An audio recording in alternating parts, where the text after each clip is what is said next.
بسم اللہ الرحمن الرحیم۔ السلام علیکم ناظرین، ہماری دعا ہے کہ یہ دن، عید کا دن، آپ کی زندگی میں خوشیاں لے کے طلوع ہو۔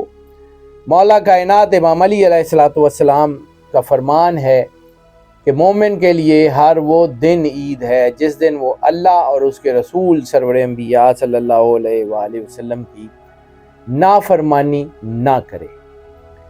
دعا ہے کہ اللہ ہم سب کو رسالت مآب سرور انبیاء صلی اللہ علیہ وآلہ وسلم، ان کے اہل بیت اطہار علیہم الصلوۃ والسلام کا وفادار رکھے، ان کے حکم پہ عمل درآمد کرنے کی کوشش جو ہے وہ کرنے کی توفیق عطا فرمائے، ہمارے علم میں، ہمارے ایمان میں، ہماری زندگیوں میں برکت عطا فرمائے، اور ہم سب کو ایک دوسرے سے محبت کرتے اور ایک دوسرے کا احساس کرتے ہوئے زندگی گزارنے کی توفیق عطا فرمائے۔ ہماری دعائیں ناظرین آپ کے ساتھ ہیں، آپ ہمیشہ خوش رہیں، ہمیشہ آباد رہیں اور اللہ کی امان میں رہیں۔ اللہ حافظ۔